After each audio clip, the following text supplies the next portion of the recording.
ನಾವು ನೀವು ಎಲ್ಲರೂ ಕೂಡ ರಾಜ್ಕುಮಾರ್ ಅವ್ರನ್ನ ನಾವು ನಾನು ಅವ್ರ ಅಭಿಮಾನಿ ಅಂತ ಹೇಳ್ತಾರೆ ಸಾಮಾನ್ಯ. ಅಭಿಮಾನಿ ಅಂತಂದರೆ ಕೇವಲ ಅವ್ರನ್ನ ಇಷ್ಟಪಡೋದಲ್ಲ, ಅವ್ರನ್ನ ಪಾಲಿಸ್ಬೇಕು. ಅವ್ರೇನೇನು ನಡೀತಿದ್ರು ಹಂಗೆ ನಡೀಬೇಕು. ಊಟ ಮಾಡಪ್ಪ ಫಸ್ಟ್ ಊಟ ಮುಗಿಸಿದ ಮೇಲೆ ಆಮೇಲೆ ಡಿಸ್ಕಷನ್. ಸರ್ ಇದು ಟೈಮ್ ಇಲ್ಲ ನಮಗೆ ಡಿಸ್ಕಸ್ ಮಾಡೋಣ. ನೀನು ಡಿಸ್ಕಸ್ ಮಾಡಿದ್ರೆ ಪರವಾಗಿಲ್ಲ, ಫಸ್ಟ್ ಊಟ ಮಾಡಿ. ನುಡಿದಾವೋ ಮಾದೇವ ಬಿದುರು ನುಡಿದಾವೋ, ಬೆಟ್ಟದ ಮೇಗಳ ಚಿನ್ನದ ಗಟ್ಟಿಯ ಚಿಗುರು ನುಡಿದಾವೋ. ಸರ್, ಜಿ ಕನ್ನಡದಲ್ಲಿ ಪ್ರಸಾರವಾದಂಥ ಉಗೆ ಉಗೆ ಮಾದೇಶ್ವರ ಧಾರಾವಾಹಿ ಅತ್ಯಂತ ಪ್ರಸಿದ್ಧಿನ ಪಡ್ಕೊಂಡ ಧಾರಾವಾಹಿ. ಅದಕ್ಕೆ ತಾವು ಕೆಲಸ ಮಾಡಿದ್ದೀರಿ ಅಂತ ಕೇಳ್ಪಟ್ಟಿದ್ದೀನಿ. ಅದ್ರ ಬಗ್ಗೆ ಅನುಭವಗಳನ್ನ ಹಂಚ್ಕೊಳ್ಳಿ ಸರ್. ಅದೊಂದು ಅದ್ಭುತ ಅನುಭವ. ಹೇಗೆ ಅದಕ್ಕೆ ಸ್ಫೂರ್ತಿ ನಾನು ಆಗಲೇ ಹೇಳಿದಾಗ ಒಂದು ಪದ ನಮ್ಮ ಗುರುಗಳು ಹೇಳಿದರು, ಬರೀ ನನ್ನ ಕ್ಷೇತ್ರ ನನ್ನ ಜೊತೆಗೆ ನನ್ನಿಂದ ನಿಂತ್ಕೊಳ್ಳೋದು ಮಾಡೋದಲ್ಲ, ಇದು ಬಿಟ್ಟು ಮುಂದೆ ಒಂದು ಕ್ಷೇತ್ರಕ್ಕೆ ಹೋಗ್ಬೇಕು, ನೀನು ಬೇರೆ ಕ್ಷೇತ್ರಕ್ಕೆ ಹೋಗಿ ಅಲ್ಲಿ ಗುರುತಿಸ್ಕೊಂಡು ನನ್ನ ಶಿಷ್ಯ ಅಂತ ಅನಿಸ್ಕೊಂಡ್ರೆ ಮಾತ್ರ ನನಗೆ ಖುಷಿ ಆಗೋದಂದ್ರಲ್ಲ, ಇದೊಂದು ಮೈಂಡ್ ಸೆಟ್ ಇತ್ತು. ನಮ್ಗೆ ಅಂಥ ಅವಕಾಶಗಳು ಎಲ್ಲಿ ಸಿಗುತ್ತೆ ಅಂತ ಹಂಗೆ ಮಾಡ್ತಾಯಿದ್ವಿ. ಮೈಸೂರು ಗುರುರಾಜ್ ಸರ್ ಅವರು ಒಂದು CD ಮಾಡ್ತಾರೆ. ಅದು ಟೆಲಿಫಿಲಮ್, ಅದು ಕಿರುಚಿತ್ರ, ಮಂಡ್ಯಸ್ವಾಮಿ ಮಹಿಮೆ ಅಂತೇಳಿ. ಮಂಡ್ಯಸ್ವಾಮಿ ಮಹಿಮೆ ಅಥವಾ ಮಡಿವಾಳ ಮಾಚಪ್ಪನ ಸತ್ಯ ಪರೀಕ್ಷೆ ಅಂತ. ಆ ಒಂದು ಸಿನಿಮಾ ಶೂಟಿಂಗ್ ಆಗ್ತಾಯಿರೋ ಸಂದರ್ಭ ನನಗಿನ್ನೂ ಅವಾಗ ಇಲ್ಲಿ ಅಪಾಯಿಂಟ್ಮೆಂಟ್ ಆಗಿರಲಿಲ್ಲ. ಅಲ್ಲೇ ಇದೆ, ಅವ್ರ ಜೊತೆಗೆ ಇದ್ದೆ. ಶೂಟಿಂಗ್ ಶೂಟಿಂಗ್ ಜೊತೆಗೆ ಹೋಗೋಣ. ಹೆಂಗೆ ಅಂದರೆ ಅವರು ಒಂದು ಉತ್ತಮವಾದ ಕೆಲಸನ ಕೊಡಬೇಕು, ಅದಕ್ಕೆ ಎಲ್ಲರೂ ಗುಡ್ಡೆ ಹಾಕೊಳ್ಳೋದಲ್ಲ, ನಾವಿರೋರು ಅಷ್ಟು ಜನ ಕೆಲಸ ಮಾಡೋಣ ಅಂಥೇಳಿ. ಒಂದು ಕಾಡಲ್ಲಿ ಶೂಟಿಂಗ್ ಮುಗಿಸ್ಕೊಂಡು ಎಲ್ಲ ವಸ್ತುಗಳು ನಾವೇ ಹೊತ್ಕೊಂಡಿದ್ದೀವಿ. ಒಬ್ಬರು ಕ್ಯಾಮ್ರದ್ದು, ಒಬ್ಬರು ನಾನು ದೊಡ್ಡ ಗುಡ್ಡ ಬಟ್ಟೆ ಹೊಡ್ಕೊಂಡಿದ್ದೀನಿ, ಹೊತ್ಕೊಂಡು ಹೋಗ್ತಾ ಇದ್ದೀವಿ. ಮುಗಿಸ್ಕೊಂಡು ನೈಟು ಅಲ್ಲಿ ಊಟ ರೆಡಿಯಾಗಿತ್ತು, ಎಲ್ಲ ಮುಗಿದು ಪ್ಯಾಕಪ್. ಆಗ ಹೋಗ್ಬೇಕಾದ್ರೆ ಗುರುರಾಜ್ ಸರ್ ಮುಂದೆ ಹೋದ್ರೆ ಅವ್ರು ಏನೋ ಒಂದು ವಸ್ತು ಹೊತ್ಕೊಂಡು ಹೋಗಿದ್ರು. ಅವರು ತಗೊಂಡು ಇಟ್ಬಿಟ್ಟು ಕೂತ್ಕೊಂಡ್ರು ಸುಸ್ತಾಗಿ. ನಾನು ತಗೊಬಂದು ಊಟ ಏನು ಅನಿಸಿದೆ ಅಪ್ಪ ಮೇಸ್ಟ್ರಿಗೆ ಅಂದರು. ಇಷ್ಟೆಲ್ಲ ಕಷ್ಟ ಬೇಕಿತ್ತ ಅಂದರು. ಸರ್ ಏನು ಸರ್ ಹಂಗಂತೀರ, ಗುರುಗಳ ಸೇವೆ ಅಲ್ವಾ ಸರ್, ಇವೆಲ್ಲ ಮಾಡಬೇಕಲ್ವ, ಜನಪದ ಸೇವೆ ನಿಮ್ಮ ಸೇವೆ ಅಲ್ಲ, ಜನಪದ ಸೇವೆ ಮಾಡ್ತಿರೋದು. ಈ ಸೇವೆಗೆಲ್ಲ ಒಳ್ಳೇದಾಗೇ ಆಗುತ್ತೆ ಲೈಫಲ್ಲಿ, ಮುಂದೆ ಒಳ್ಳೆ ಕಡೆ ಹಾಗೆ ಆಗುತ್ತೆ ನೋಡಿ. ಭಗವಂತ ಯಾವನು ಅವ್ರು ಒಂದು ಮಾತು ಹೇಳ್ತಾರೆ, ಕೆಲಸ ಮಾಡಿದ್ಮೇಲೆ ಕೂಲಿ ಕೊಡಬೇಕಲ್ಲಪ್ಪ, ಕೆಲಸ ಕೊಡ್ತಾನೆ ಭಗವಂತ. ಅದಾಗಿ ಊಟ ಮಾಡ್ತಾಯಿದ್ದೀವಿ, ಒಂದು ಫೋನ್ ಬರುತ್ತೆ. ಫೋನ್ ಬಂದಾಗ, ಸರ್ ಇಲ್ಲಿ ಈ ಥರ ನಾವು ಮಹೇಶ್ ಶುಕದಾರಿ ಆಫೀಸಿಂದ ಮಾತಾಡ್ತಿರೋದು, ಡೈರೆಕ್ಟ್ರು. ಆಲ್ರೆಡಿ ಅವರು ಸೈನಿಕ ಮತ್ತು ಸಂಭ್ರಮ ಇಂಥದ್ದು ದೊಡ್ಡ ಸಿನಿಮಾಗಳನ್ನ ಕೊಟ್ಟು ರಾಜ್ಯ ಪ್ರಶಸ್ತಿ ಪಡ್ಕೊಂಡಿರೋಂಥ ಡೈರೆಕ್ಟ್ರು. ಅವ್ರು ಫೋನ್ ಮಾಡ್ತಾಯಿದ್ದೀವಿ. ಸೊ ನಿಮ್ಮಲ್ಲಿ ಜನಪದ ಹಾಡುಗಳನ್ನ ಬರಿತಾ ಇದ್ದಾರಲ್ಲ, ಅವ್ರ ನಂಬರ್ ಬೇಕು ಅಂತ, ಅವ್ರ ಫೋನ್ ನಂಬರ್ ಬೇಕು ಅಂತ. ಆವಾಗ ನಮ್ಮ ಗುರುರಾಜ್ ಸರ್ ಅವ್ರ ತಮ್ಮ ಇದ್ರು, ಅವ್ರು ತಿರೋಗ್ಬಿಟ್ರು ಪಾಪ. ಅವರು ಈ ಮ್ಯಾನೇಜಿಂಗ್ ಎಲ್ಲ ನೋಡ್ಕೋತಾ ಇದ್ರು. ಅವ್ರಿಗೆ ಫೋನ್ ಮಾಡಿದ್ದು ಯಾರು ಅಂತಂದರೆ, ಈಗ ದೊಡ್ಡಟ್ಟಿ ಬೋರೇಗೌಡ, ತರ್ಲೆ ವಿಲೇಜು ಇವೆಲ್ಲ ಫಿಲಮ್ ಡೈರೆಕ್ಷನ್ ಮಾಡಿ ಅವಾರ್ಡ್ ಬಂತಲ್ಲ ಸರ್, KM ರಘು ಸರ್, ಅವರು ಅಸಿಸ್ಟೆಂಟ್ ಡೈರೆಕ್ಟ್ರ್ ಅವ್ರಿಗೆ. ಅವರು ಆವಾಗ ಆ ಸಂದರ್ಭದಲ್ಲಿ ಒಂದು ಮಾದೇಶ್ವರ CD ಮಾಡಿಕೊಂಡು ಅವರು ತಗೊಬಂದು ಹಳ್ಳಿ ಜಾತ್ರೆಗಳಲ್ಲಿ ಮಾರ್ತಾ ಇದ್ರು. ಆ ಟೈಮಲ್ಲಿ ಮಾದೇಶ್ವರನ CD ಮಾಡಿ. ಆವಾಗ ನಮ್ಮ ಗುರುರಾಜ್ ಸರ್ ಅವರು ಅಂಗಡಿ ಆಗ್ತಾಯಿದ್ರಲ್ಲ, ಅವ್ರ ತಮ್ಮ ಅವರೆಲ್ಲ ಅವ್ರ ಜೊತೆಗೆ ಪಕ್ಕದಲ್ಲಿದ್ದರು. ಅವ್ರ ಪರಿಚಯ. ಸೊ ಅವ್ರ ಮೂಲಕ ಅವರು ಫೋನ್ ಮಾಡಿ, ಹಿಂಗೆ ಯಾರು ಬರೀತಾರೆ ನಿಮ್ಮಲ್ಲಿ, ಫೋನ್ ಬೇಕಾಗಿತ್ತು, ನಂಬರ್ ಬೇಕಾಗಿತ್ತು ಅಂತೇಳಿ. ಆವಾಗ ಸರಿ ಹೇಳಿದ್ರು, ನೋಡಪ್ಪ ಈ ಥರ ಒಂದು ಬಂದಿದೆ, ಯಾರೋ ಡೈರೆಕ್ಟ್ರ್ ಅಂತ ಕೊಟ್ಟಿದ್ದಾರೆ, ಹೋಗ್ತೀಯಾ ಅಂದರು. ಸರ್ ನೀವು ಎಷ್ಟಾದರೂ ಹೋಗ್ತೀನಿ, ಹೋಗಬೇಕು, ಹೋಗಿ ನೀನು ಅಲ್ಲಿ ಮಾಡು ಅಂತ ಹೇಳಿದ್ರು. ಸೊ ಆವಾಗ KM ರಘು ಸರ್ನ ಭೇಟಿ ಆದ್ರಿ. ಅವರು ಕೊಳ್ಳೇಗಾಲಕ್ಕೆ ಡೈರೆಕ್ಟರ್ ಮಹೇಶ್ ಶುಕದಾರಿ ಸರ್ ಬರ್ತಾರೆ. ಸೊ ಅಲ್ಲಿ ಒಂದು ಸಿನಿಮಾ ಬಗ್ಗೆ ಮಾತಾಡಬೇಕಾಗಿದೆ, ಅವರು ಬನ್ನಿ ಅಂತ ಕರೆದ್ರು.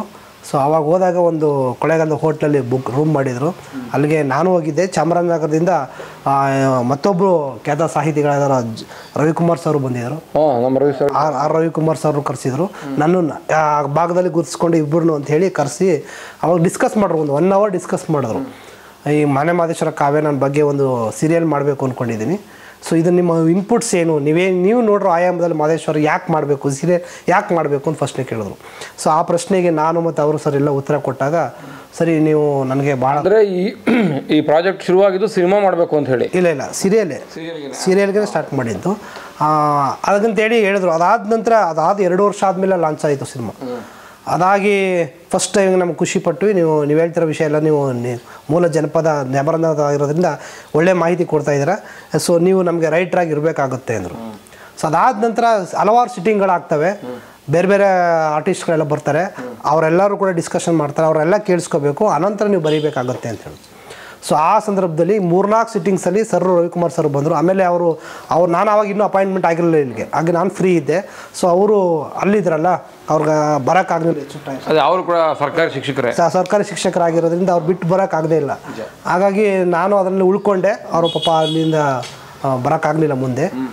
ಅಲ್ಲಿ ಎಷ್ಟು ಜನ ವ್ಯಕ್ತಿಗಳನ್ನು ನಾವು ಜೊತೆಗಿದ್ದೀವಿ ಅಂದರೆ ವರ್ಕ್ ಮಾಡಿದ್ದೀವಿ ಅಂದರೆ ಸರ್, ಮಲೆಯೂರು ಗುರುಸ್ವಾಮಿ ಅವ್ರು ಬಂದಿದ್ರು, P K Rajashekhar sir, Maleyur Guruswamy sir, ಮತ್ತು ಲಿಂಗದೇವರು ಹಳಮನೆ ಸರ್, ಅನೂರು ಕೃಷ್ಣಮೂರ್ತಿ ಸರ್, ಆಯಿತಾ ಸರ್. ಸೊ ಮತ್ತು ಮಹೇಶ್ ಅರ್ವೆ ಸರ್, BA ಮಧು. ಪ್ರತಿ ವಾರ ಡಿಸ್ಕಷನಲ್ಲಿ ಯಾರೊಬ್ಬರು ಸಾಹಿತಿಗಳನ್ನ ಕರೆಸೋರು, ಜನಪದ ಸಂಬಂಧಪಟ್ಟ ಸಾಹಿತಿಗಳು, EG ಬೋರ್ಲಿಂಗೇಗೌಡರಾಗಿರ್ಬೋದು, ಇವರೆಲ್ಲರೂ ಕರೆಸಿ ಅವ್ರದ್ದೇ ತಾಡ್ಸಿ ಹೇಳಿದವ್ರು. ನಮ್ಮನ್ನು ಕೂತ್ಕೊ ಸುಮ್ಮನೆ ಕೇಳಿಸ್ಕೋಬೇಕು ನಾನು. ಹೊಸ ಪಾಯಿಂಟ್ ಏನೋ ಸಿಕ್ತಪ್ಪ ಅನ್ನೋರು ಮುಗಿ ಕೊನೆಗೆ ಹೌದು ಸರ್ ಈ ಹೊಸ ಪಾಯಿಂಟ್ ಸಿಕ್ತು ಇಲ್ಲಿ, ಬರ್ಕೋಬೇಕು, ನೋಟ್ಸ್ ಮಾಡ್ಕೋಬೇಕೆಲ್ಲ. ಅವನು ನಾನು ನಿಮ್ಗೆ ಕರೆಸ್ತಿರೋದು ಮಾಹಿತಿ ನಿಮ್ಗೆ ಕೊಡ್ಸೋಕ್ಕೋಸ್ಕರ ಅವರು ಡಿಸ್ಕಷನ್ ಮಾಡುವವರು. ಅಲ್ಲಿ ಆವಾಗ ಪ್ರಮುಖವಾಗಿ ಫಸ್ಟು ನಮಗೆ ಅಲ್ಲಿ ಇದ್ದಂಥವರು ಬಸವರಾಜ್ ಸುಳ್ಯೇರಿ ಪಾಳ್ಯ ಅಂತ ದೊಡ್ಡ ರೈಟ್ರು, ಅವರು ಫಿಲಮ್ಗಳೆಲ್ಲ ಬರಿತಾಯಿದ್ರು ಅವ್ರನ್ನು. ಮತ್ತು ಅವರು ಮತ್ತು ಮಹೇಶ್ ಅರ್ವೆ ಸರು ಅವರು ನಮ್ಮ ಜೊತೆ ಇದ್ದರು.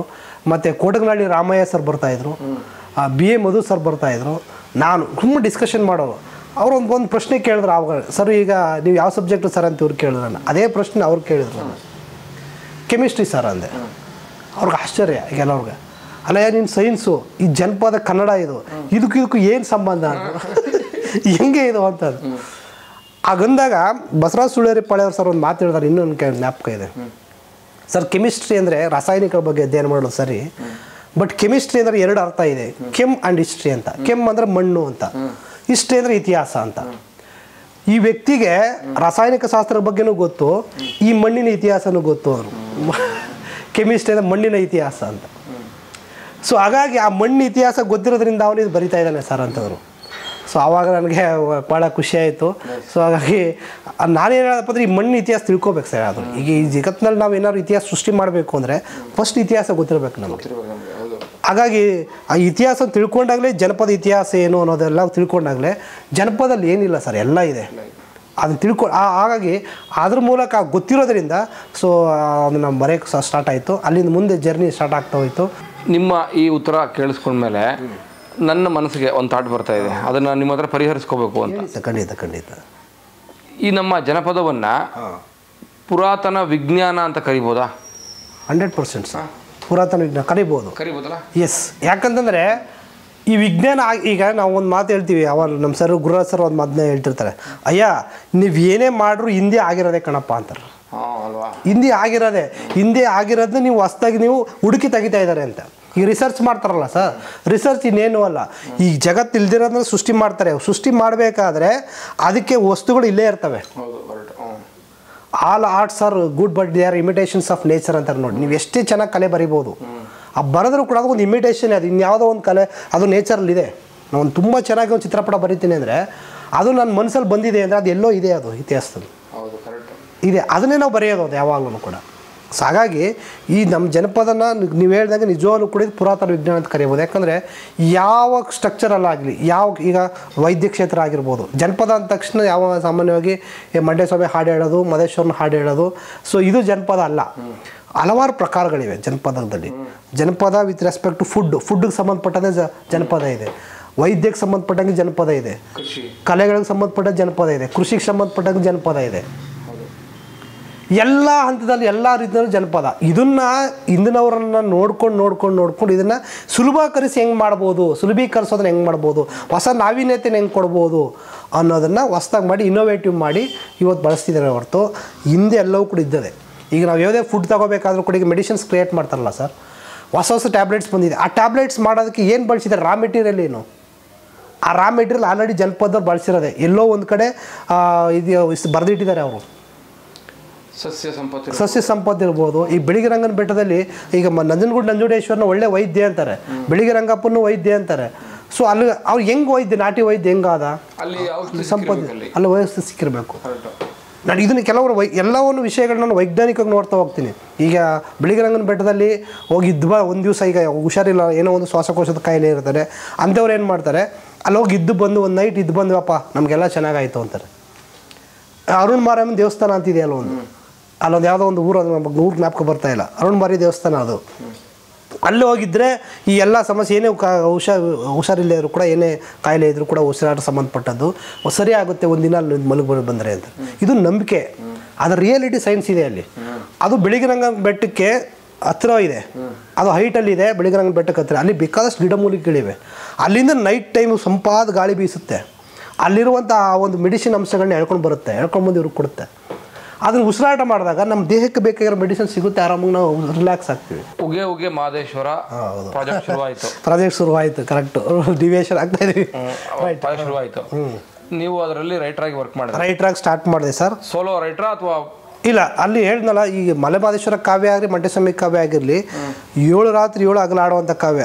ಒಂದೊಂದು ಈಗ ಜುಂಜೇಗೌಡನ ಸಾಲು ಅಂತ ತಗೊಂಡ್ರೆ ಅದೇ ಒಂದು ದೊಡ್ಡ, ಅದೇ ಒಂದು ಬುಕ್ಸ್ ಇದೆ, ಒಂದು ಟ್ರ್ಯಾಕ್, ಫುಲ್ ಟ್ರ್ಯಾಕ್ ಆಗುತ್ತೆ.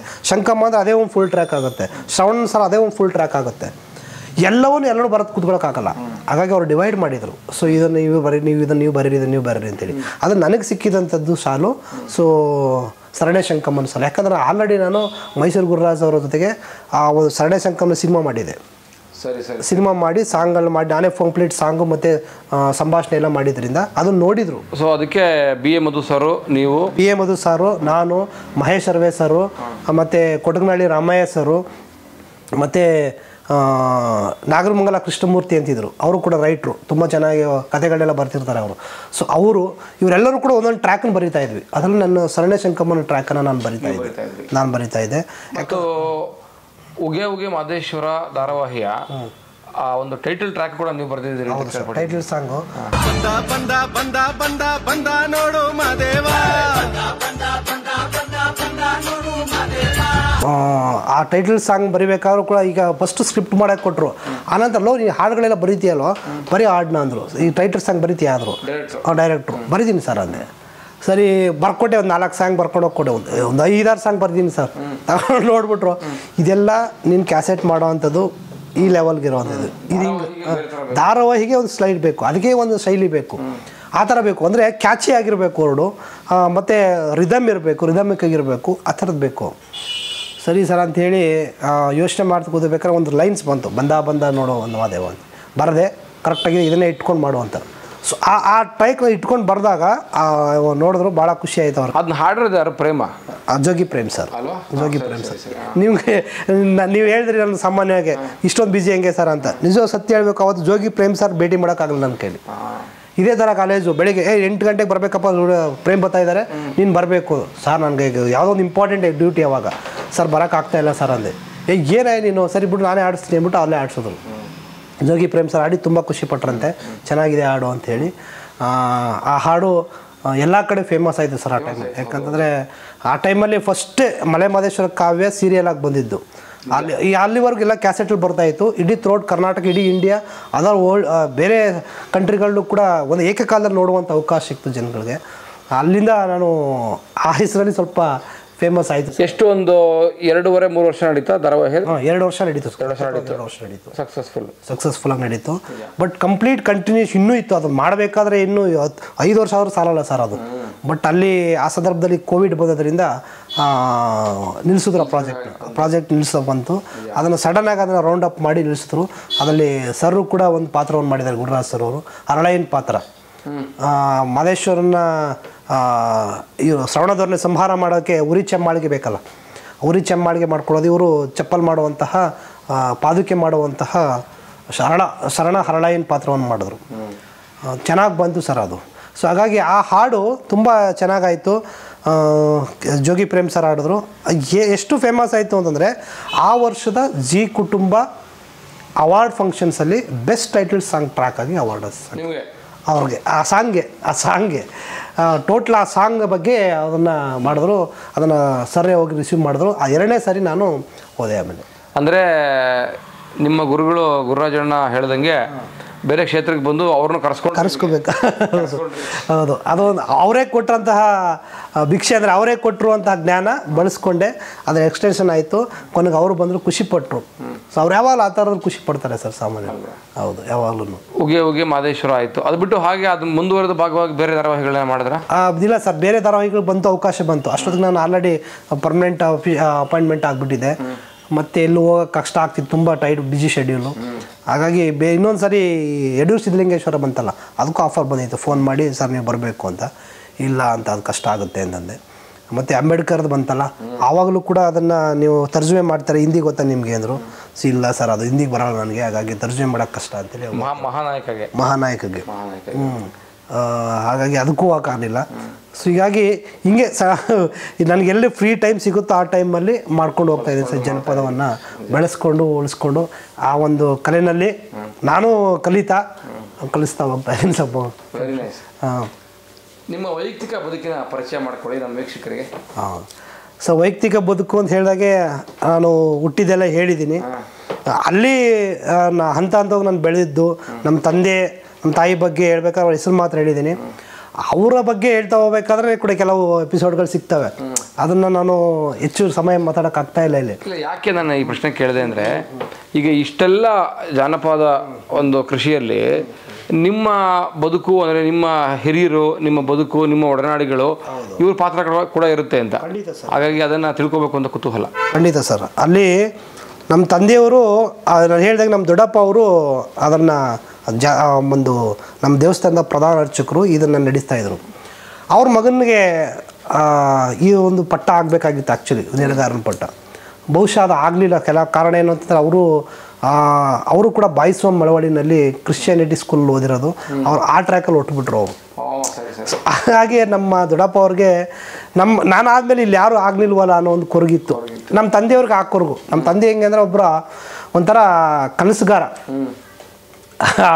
ಹಿಂಗೆ ಅವ್ರಿಗೇನೋ ಕನಸಿರುತ್ತೆ ಮನಸ್ಸಲ್ಲಿ, ನಾನು ಹಿಂಗೆ ಆಗದೆ ನನ್ನ ಮಗ ಆಗಬೇಕು ಅನ್ನೋದು ಕನಸಿರುತ್ತೆ ಯಾವಾಗಲೂ ಕೂಡ. ಅದನ್ನು ಹೇಳ್ತಾ ಇರ್ತಾರೆ ಯಾವಾಗ ಎಲ್ಲರೂ.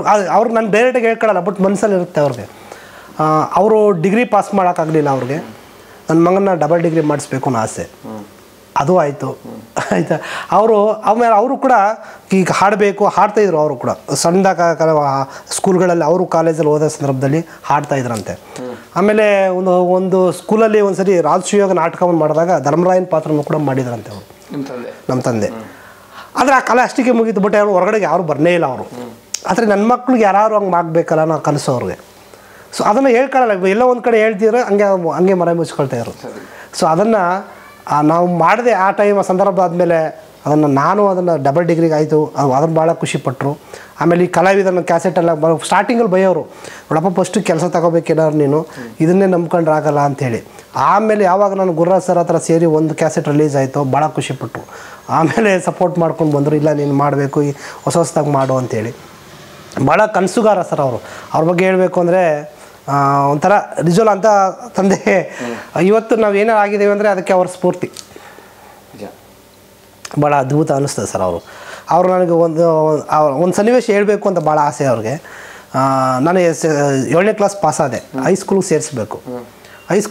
ಒಂದು ಸ್ಕೂಲ್, ಗೌರ್ಮೆಂಟ್ ಸ್ಕೂಲ್ ಅದು. ನಮ್ಮ ಫ್ರೆಂಡ್ಸ್ ಎಲ್ಲ ಅಲ್ಲೇ ಸೇರಿದ್ದಾರೆ, ನಾನು ಅಲ್ಲೇ ಸೇರಬೇಕು ಅಂತ ಆಸೆ. ಕರ್ಕೊಂಡು ಹೋದರು. ನಂದು ಆವಾಗ ಫಸ್ಟ್ ಕ್ಲಾಸೇ ಇತ್ತು. ಬಟ್ ಅಲ್ಲಿ ಒಂದು ರೇಂಜ್ ಇಟ್ಟರು, ಈ ರೇಂಜಿನ ಮೇಲೆ ಮಾತ್ರ ಅಡ್ಮಿಷನ್ ಕೊಡ್ತಾಯಿದ್ದೀವಿ ಅಂತ. ಅದರಲ್ಲಿ ಎಷ್ಟೋ ಜನ ನನ್ನ ಫ್ರೆಂಡ್ಸ್ಗಳಿಗೆ ಸೆಲೆಕ್ಟ್ ಆಗಿಬಿಟ್ರು, ನನಗೆ ಆಗಲಿಲ್ಲ ಆ ಸಂದರ್ಭದಲ್ಲಿ. ಬಟ್ ನನಗೆ ಇಲ್ಲೇ ಸೇರಬೇಕು ಅಂತ ಆಸೆ. ನಮ್ಮಪ್ಪ ಆ ಟೈಮಲ್ಲಿ ಅದೇನೂ ಅಲ್ಲ, ಇನ್ನೊಂದು 2 ದಿನ ಕದಿರ್ ಸೀಟ್ ಸಿಕ್ತಿತ್ತು ಅವರಲ್ಲಿ. ಫಸ್ಟು ಸುಮ್ಮನೆ ಅದನ್ನು ಕ್ರೇಜ್ ಸೃಷ್ಟಿ ಮಾಡೋಕ್ಕೋಸ್ಕರ ಇಷ್ಟು % ಇರೋರು ಮಾತ್ರ ಕೊಡೋದು ಅಂತ. ಸರಿ, ನಮ್ಮ ತಂದೆಯವ್ರಿಗೆ ಇನ್ನು ಲೇಟ್ ಆಗಿಬಿಟ್ರೆ ಇನ್ನು ಸ್ಕೂಲ್ ಅಡ್ಮಿಷನ್ ಆಗದೆ ಅಂದ್ಬಿಟ್ಟು ಬೇರೆ ಸ್ಕೂಲ್ ಕರ್ಕೊಂಡ್ಬಂದು ಸೇರಿಸಿದ್ರು, ಬೇರೆ ಸ್ಕೂಲ್ಗೆ. ಆ ಬೇರೆ ಸ್ಕೂಲ್ ಕರ್ಕೊಂಡ್ಬಂದು ಅಡ್ಮಿಷನ್ ಮಾಡಿಬಿಟ್ಟು ಹೊರಗಡೆ ಗೇಟ್ ಹತ್ರ ಬರ್ತಾರೆ. ಗೇಟ್ ಹತ್ರ ಬಂದು ನಾನು ನೋಡಿದ್ರು, ನನಗೆ ಮನಸ್ಸಿಲ್ಲ. ಯಾಕಂದ್ರೆ ನನ್ನ ಫ್ರೆಂಡ್ಸ್ ಯಾರೂ ಇಲ್ಲ ಇಲ್ಲಿ. ಆವಾಗ ತಬ್ಕೊಂಡು ಹೇಳ್ತಾರೆ, ನಾನು ನಿನ್ನ ಕೇಳ್ದಂಗೆ ಸೇರ್ಸೋಕ್ಕಾಗಲಿಲ್ಲ, ಆದರೆ ಬೇಜಾರು ಮಾಡ್ಕೋಬೇಡ, ನೀನು ಚೆನ್ನಾಗಿ ಓದಬೇಕು ಮಗನೇ ಅಂತ. ಮಾತನಾಡಣ್ಣಯ್ಯ ಮಾತನಾಡ